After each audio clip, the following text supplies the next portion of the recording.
Assalamualaikum dan salam sejahtera. Kami dari Fakulti Sains Kesihatan ingin membentangkan topik 8 mengenai peranan etika dan peradaban mendukung tanggungjawab sosial di Malaysia yang bertajuk Gangguan Seksual dalam Kalangan Rakyat di Malaysia bagi memenuhi kod kursus CTU 554 Penghayatan Etika dan Peradaban 2. Untuk melaksanakan tugasan ini, kami mempunyai 4 orang ahli dalam kumpulan ini yang terdiri pada Malisa Saila binti Ismail, Rozira binti Zakaria, Siti Zulaika binti Rosli dan saya Murni Syahirah binti Roslan. Isi kandungan yang terdapat dalam kajian yang dilakukan oleh kumpulan kami: pertama, pengenalan; kedua, penyataan masalah; ketiga, faktor gangguan seksual; keempat, kesan gangguan seksual; kelima, penyelesaian gangguan seksual; dan akhir sekali adalah rumusan. Pengenalan gangguan seksual. Gangguan seksual di tempat kerja merupakan fenomena negatif yang sering kali berlaku di tempat kerja, namun kejadian ini tidak diambil berat oleh para majikan dan pekerja. Perkara ini telah wujud sejak zaman dahulu lagi, namun ia dianggap bukan masalah yang besar kerana tidak ramai yang melaporkan kejadian sebegini kepada pihak yang bertanggungjawab. Kesedaran mengenai isu gangguan seksual dalam kalangan rakyat Malaysia amat penting kerana isu ini meninggalkan kesan yang mendalam kepada bangsa, khususnya wanita, menurut Fingerat and Cortina 2018. Di dalam konteks Malaysia, gangguan seksual khususnya dalam kalangan wanita adalah dianggap membimbangkan menurut Junita pada tahun 2019. Penyataan masalah.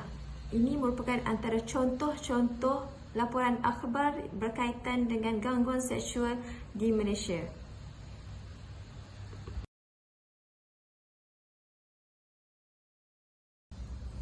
Apa itu gangguan seksual? Menurut Jabatan Perkhidmatan Awam pada tahun 2019, gangguan seksual ditakdirkan sebagai sebarang kelakuan berunsur seksual yang tidak diingini sama ada secara lisan, bukan lisan, visual, psikologi atau fizikal atas sebab yang munasabah setelah mengambil kira segala hal keadaan akan menyebabkan seseorang waras berasa tersinggung, terhina atau terugut. Gangguan seksual boleh terjadi kepada sesiapa sahaja sama ada berlainan atau sesama jantina. Gangguan seksual merupakan suatu perbuatan yang tidak bermoral dan melanggar batas-batas perhubungan serta nilai peribadi seseorang pegawai sehingga mencetuskan suasana yang tidak harmoni di tempat kerja seperti ketakutan, permusuhan, perasaan serba salah, tersinggung atau disakiti. 5 jenis gangguan seksual. Pertama, gangguan secara lisan. Kedua, gangguan secara isyarat iaitu bukan lisan. Ketiga, gangguan secara visual. Keempat, gangguan secara psikologi. Dan kelima adalah gangguan secara fizikal. Seterusnya, kita pergi kepada huraian untuk jenis-jenis gangguan seksual. Gangguan secara lisan ialah penggunaan bahasa lucah melalui perbualan, berjenaka, membuat bunyi-bunyian, memberi kritikan, pujian atau mengajukan soalan berunsur seksual ke atas penampilan, pakaian, tingkah laku, tubuh badan atau aktiviti seksual. Kedua adalah gangguan secara isyarat iaitu bukan lisan, dipamerkan melalui sikap atau perlakuan yang memberi maksud atau gambaran keinginan yang berunsurkan seksual seperti menjeling, menggoda, merenung, mengintai, menjilat bibir atau mengguna bahasa isyarat lain. Ketiga adalah gangguan secara visual. Perlakuan menghantar nota, surat, email, SMS, MMS, gambar, poster, objek atau bahan bacaan yang berunsur seksual melalui penggunaan apa jua peralatan media, peralatan elektronik atau peralatan komunikasi. Keempat adalah gangguan secara psikologi di mana perbuatan cuba merapati secara seksual, mendorong, mendesak, mengugut atau memujuk rayu bagi memenuhi keinginan seksual sama ada melalui surat, telefon, email atau sebarang bentuk peralatan komunikasi yang menimbulkan tekanan emosi dan mental. Yang terakhir adalah gangguan secara fizikal iaitu mendekati orang lain dalam jarak yang terlalu dekat sehingga orang tersebut berasa kurang selesa, memegang, memeluk, menepuk, menggosok, mencubit, mencium atau meraba sehingga mangsa berasa tersinggung atau terhina. Jenis gangguan seksual ini diperolehi daripada Unit Pengurusan Psikologi Bahagian Pembangunan Kewangan dan Sumber Manusia Kementerian Sumber Manusia pada tahun 2019.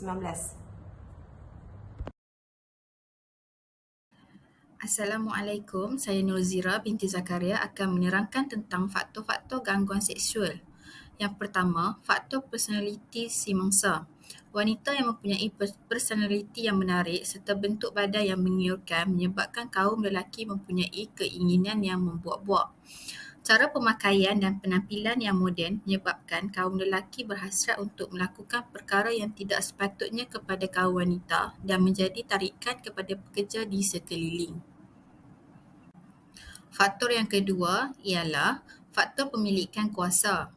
Struktur organisasi syarikat yang biasanya menempatkan lelaki dalam kedudukan yang lebih berautoriti daripada wanita menyebabkan mereka lebih cenderung untuk menyalahgunakan kuasa mereka untuk melakukan apa sahaja terhadap pekerja bawahan, terutamanya kepada pekerja wanita mereka. Yang ketiga, faktor ego.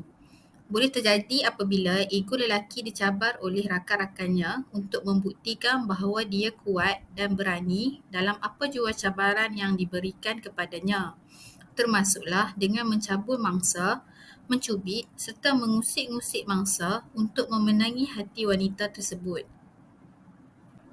Faktor keempat ialah faktor didikan agama dan moral. Pendidikan agama dan moral juga menentukan hala tuju kehidupan dan adab seseorang. Pendidikan ini dapat memberi kesedaran kepada seseorang individu untuk tidak melakukan perkara ini kerana tidak baik dalam semua agama. Kaum wanita dianggap mudah untuk ditindas, insan yang lemah dan diperlakukan dengan perlakuan seks yang tidak sepatutnya sama ada secara lisan atau tidak. Faktor kelima, faktor budaya masyarakat setempat boleh mempengaruhi cara ahli masyarakat tersebut membuat persepsi sesuatu peristiwa, objek atau perilaku. Sesuatu perilaku interaksi antara pekerja yang dianggap normal dalam satu masyarakat mungkin tidak dianggap normal dan ditaktifkan sebagai perilaku gangguan seksual dalam masyarakat yang lain. Ini merupakan suatu manifestasi perbezaan persepsi terhadap perilaku yang boleh menjejaskan penerimaan sejagat mengenai pemahaman dan masalah gangguan seksual itu. Faktor yang terakhir ialah faktor media massa. Kebebasan internet yang menyediakan bahan lucah turut menyumbang kepada gangguan seksual. Ini boleh menyebabkan bahan lucah yang dilihat menjadi sebati dengan diri seterusnya menganggap perkara itu sebagai perkara biasa lalu mengucapkan atau melakukan perbuatan tersebut kepada orang lain tanpa menyedari perbuatan tersebut merupakan gangguan seksual. Ini adalah salah satu contoh kerata akhbar yang menunjukkan faktor gangguan seksual di Malaysia. Assalamualaikum, saya Melissa. Saya akan menerangkan kesan gangguan seksual. Gangguan seksual di tempat kerja juga memberi kesan kepada individu. Mangsa akan mengalami trauma iaitu perasaan tertekan dan mengalami perasaan malu untuk berhadapan dengan orang di sekelilingnya. Kesan psikologi akan mempengaruhi mutu kerja mangsa. Selain itu, mangsa gangguan seksual juga akan mengalami masalah kesihatan seperti sakit kepala, gangguan tidur, hilang selera makan ataupun berat badan sering berubah. Hal ini kerana mangsa berasa terganggu dengan apa yang berlaku ke atas dirinya sehingga ia sentiasa memikirkan perkara tersebut secara berlebihan. Selain itu, gangguan seksual juga memberi kesan kepada kerjaya dan motivasi kepada mangsa. Mereka berasa tidak bersemangat untuk meneruskan pekerjaan dan akan memberi kesan kepada produktiviti dalam organisasi. Menurut Ismail et al., mangsa yang mengalami trauma dan emosi akan menyebabkan mangsa hilang tumpuan kerja dan juga hilang minat terhadap kerjayanya. Hal ini menunjukkan bahawa gangguan seksual merupakan masalah yang serius yang memerlukan perhatian dari pihak majikan dan tindakan segera perlu diambil bagi melindungi pekerja dari pengalaman yang merosakkan ini. Selain memberi kesan kepada individu, gangguan seksual di tempat kerja juga memberi kesan kepada organisasi. Gangguan seksual yang berlaku di tempat kerja boleh menjejaskan imej dan kredibiliti kepada organisasi. Organisasi tersebut juga dilihat tidak menjaga pekerjanya dengan baik sehingga menyebabkan terdapat perbuatan yang tidak berintegriti yang berlaku di dalam persekitarannya. Selain itu juga, pihak organisasi akan mengalami kerugian kerana terpaksa mengeluarkan kos yang tinggi untuk melatih pegawai baru. Hal ini kerana kebanyakan mangsa gangguan seksual mengambil keputusan untuk berhenti kerja. Selain itu, organisasi juga akan mengalami kemerosotan produktiviti. Gangguan seksual yang dialami mangsa menyebabkan mangsa sukar memberi tumpuan dalam pekerjaan. Selain itu, mangsa cenderung mengambil cuti yang panjang dan berlaku ponting kerja. Jika masalah ini tidak ditangani dengan serius, organisasi akan kehilangan kepercayaan dari pelanggan dan masyarakat.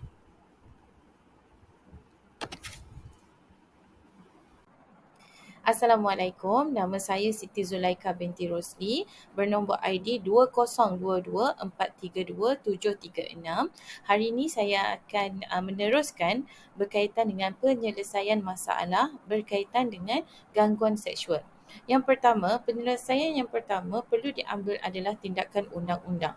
Dalam aspek perlindungan orang awam daripada gangguan seksual, peruntukan undang-undang yang paling hampir dengan gangguan seksual ialah Seksyen 509 Kanun Keseksaan, di mana adalah menjadi satu kesalahan jika seseorang itu mengaibkan kehormatan seseorang dengan menyebut apa-apa perkataan, membuat apa-apa bunyi atau isyarat atau menunjukkan apa-apa benda.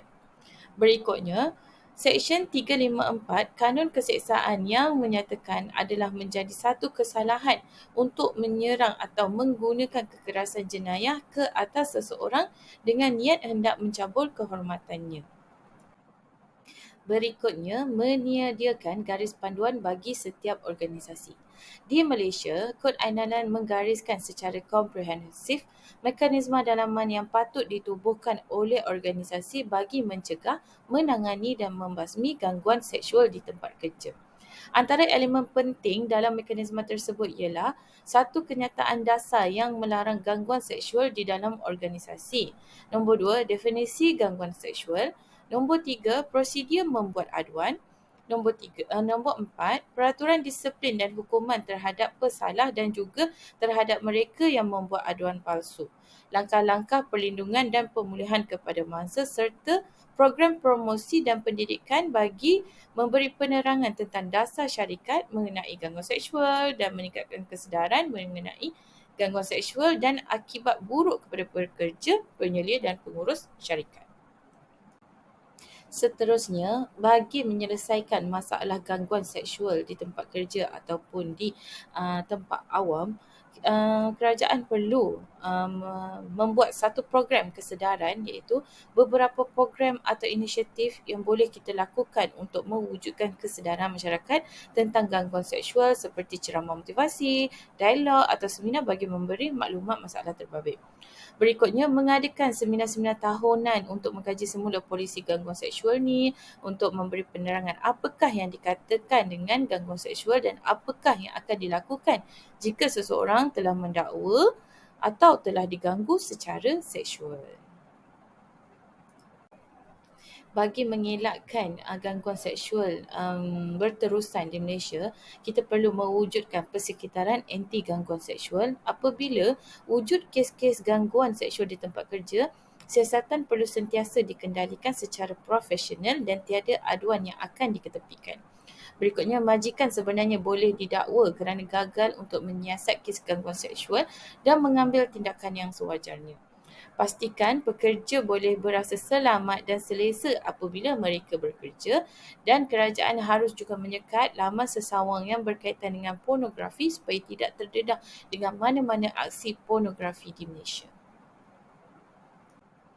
Nombor 5, bertindak dengan yakin.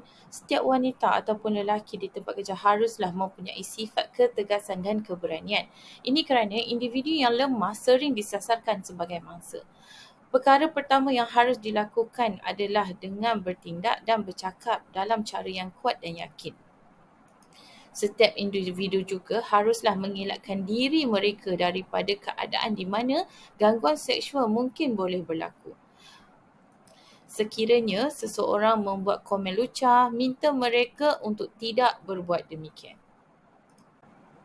Sebagai seorang individu, Untuk mengelakkan diri dari terkenanya gangguan seksual, kita boleh elak daripada pakaian yang menjolok mata ataupun pakaian yang jarang ke tempat kerja. Seeloknya berpakaian yang sederhana.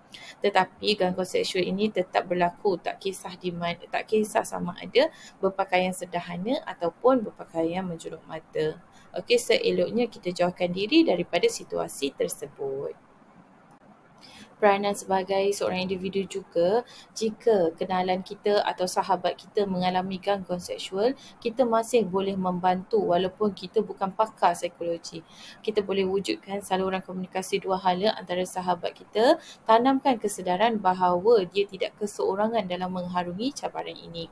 Kita juga boleh membantu dalam memberi nasihat dan naikkan semangat, kumpul bukti sebelum membuat laporan polis atau menemaninya semasa rawatan pemulihan jika sahabat atau individu-individu yang terkena gangguan seksual.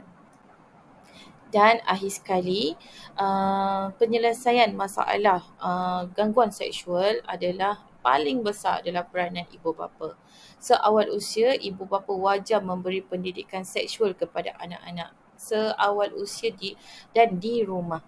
Anak-anak perlu diajar bahagian anggota badan yang tidak boleh disentuh oleh orang lain kecuali diri sendiri dan ibu bapa semasa mereka masih kecil sahaja.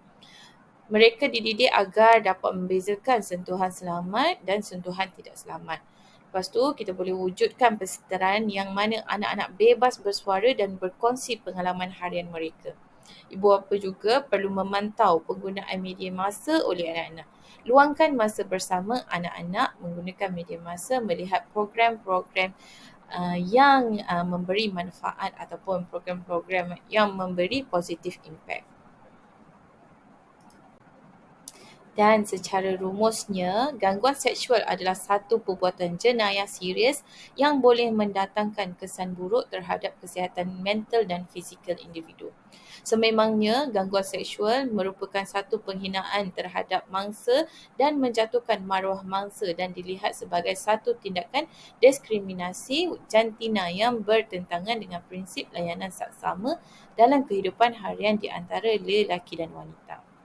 Jadi jauhilah gangguan seksual. Terima kasih.